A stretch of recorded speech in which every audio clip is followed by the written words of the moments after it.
Curt Mills, here's my point. Part of Israeli, and look, they're fighting long odds because they're fighting all the Arabs at one time. And this is why we say that we're not fans of this greater Israel project.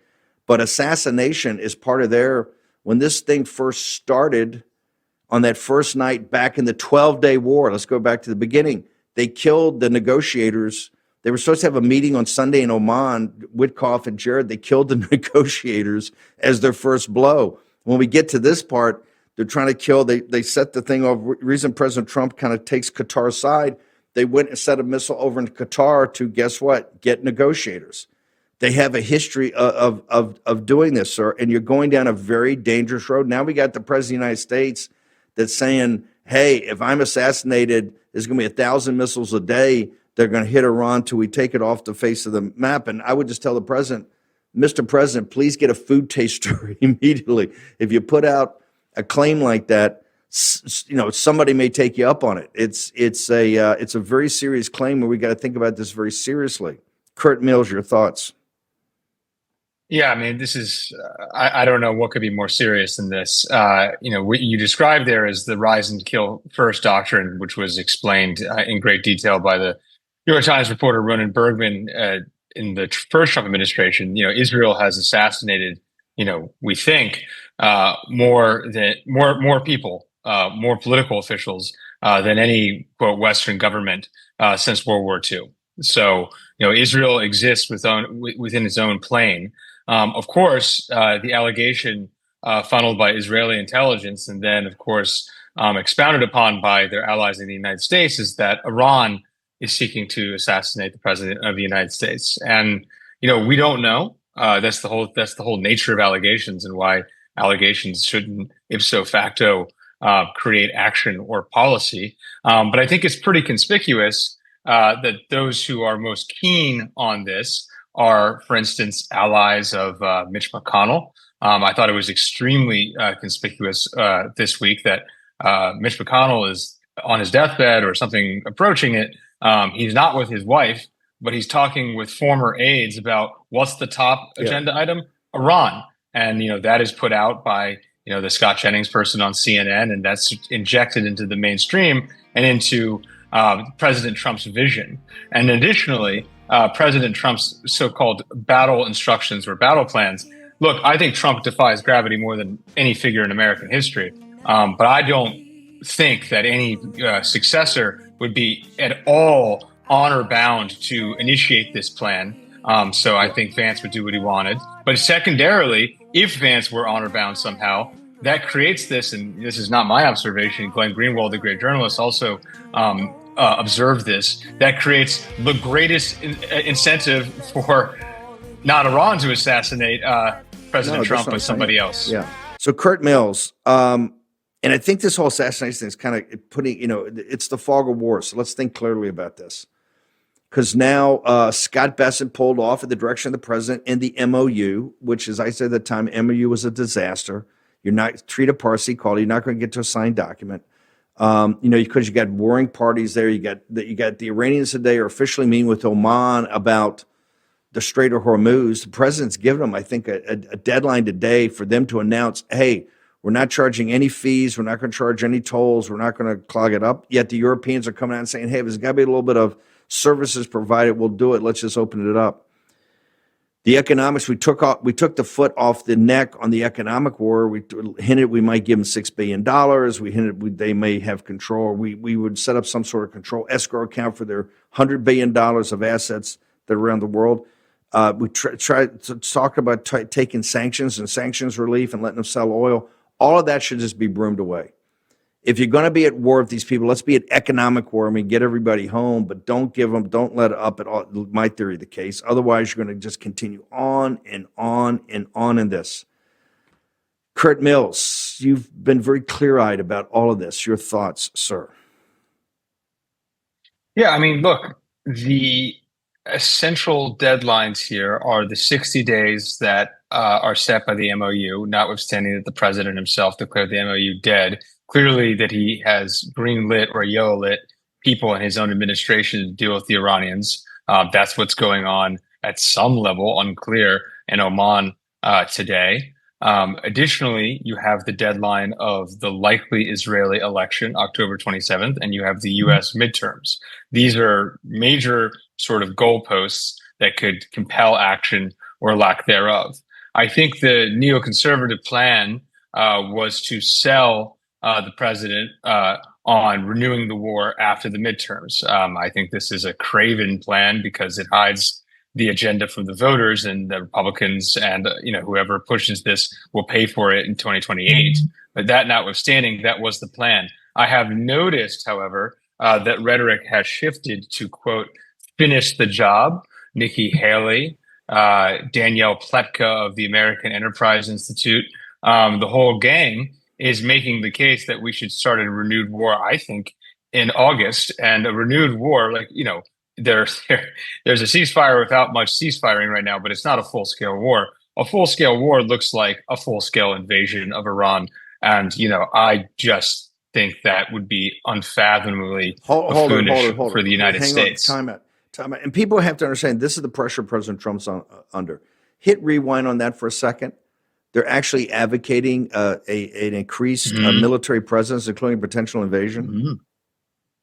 For sure. Yeah. I mean, what does finish the job mean? I mean, I don't really know what else we could do vis-a-vis the Iranians. I mean, we could start hitting civilian, we could start committing war crimes openly. But I think the reality is that if the U.S. goes back to war in a real way, we're looking at an invasion.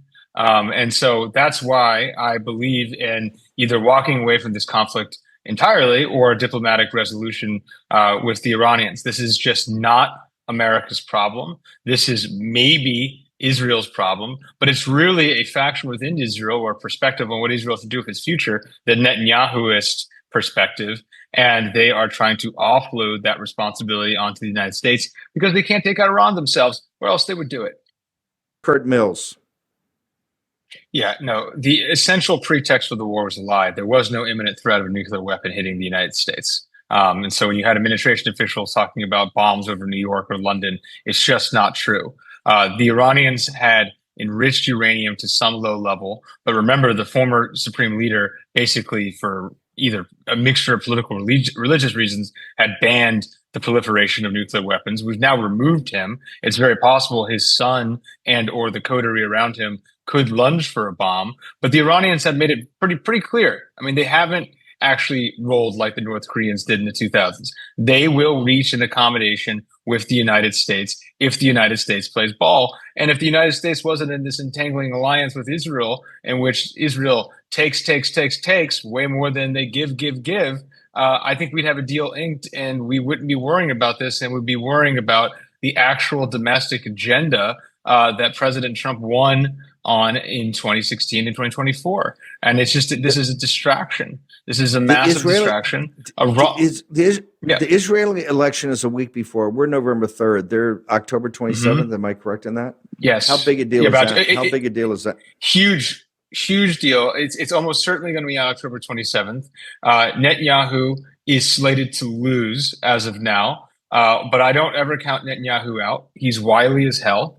And I think he needs the war to restart, essentially. If the war restarts, I think you will see a rebound in Israeli public opinion. President Trump's public approval will likely go into the shredder. These are, completely disentangled variables at this point. But that's why he and his allies are going to push this. And so they're going to try to scare the White House. They're going to try to scare them any way possible. And they've really gone for kind of the red card. They have produced an intelligence report that alleges that Iran is trying to assassinate the president of the United States. Now, look, hard to prove a negative. It's entirely possible that there is some segment of Iranian society that meets about this and talks about potential plots. That's kind of part and parcel of going to war with a country. But the idea that they're really that close and the idea that Iran is this major menacing threat to the United States is completely overstated. Now, look, is their regime, governed like Belgium? Is it Slovenia? It is not.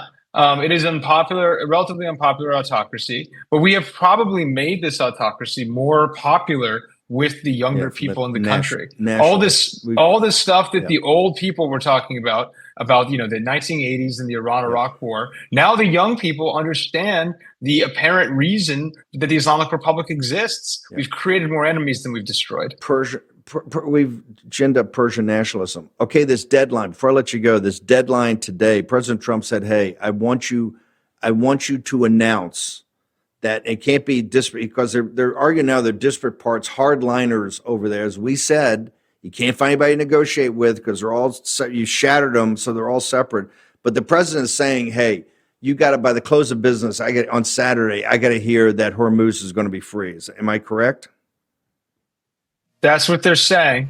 I don't know how real that is. I think additionally, I don't know how real the request was. The Iranians officially deny it. So it's possible that a faction of the Iranians reached out to them and another faction doesn't know or opposes it, or that the U.S. is fibbing here. But I think we need some sort of accommodation in Oman. It's about 7 p.m. in Muscat right now. And I think hopefully these talks are generative insofar as that goes.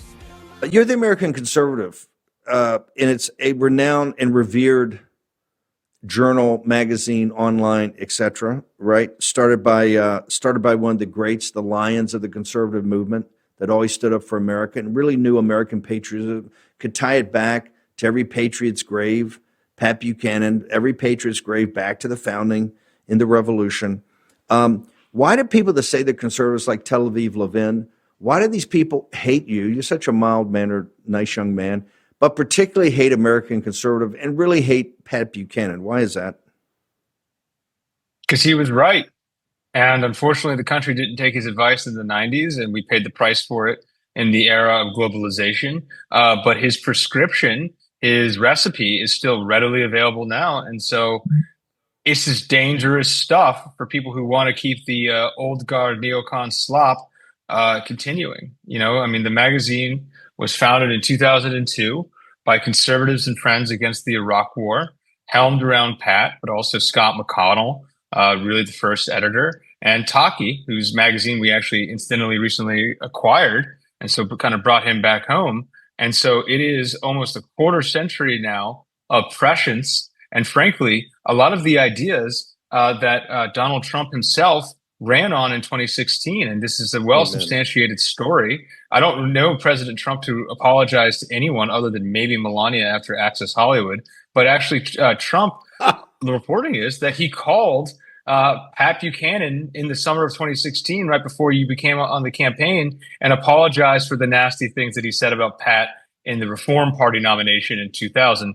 By 2016, Trump had gotten the right idea of giving up on the Reform Party and just taking over the Republican Party. Amen. And that we did, although they're fighting back on that. Curt, where do people go to get to the magazine, all the great articles, and where are they following you on social media? You're putting up brilliant commentary the entire time. And folks, this thing is not getting less dangerous. The President of the United States has kind of put a dead hand warning out there of massive missile strikes if he's assassinated. Also, they've given a deadline. Whether they blow through the deadline, he says, hey, I got to hear from you by close of business today on the Strait of Hormuz. And if they're meeting down there in Oman, trust me, the pirates that control the Hormuz, I don't think are coming out with okay, fine, everybody goes, we're not going to charge because they're pirates. Curt Mills, where do people go? Yeah, www.theamericanconservative.com. You can also subscribe to the print vertical.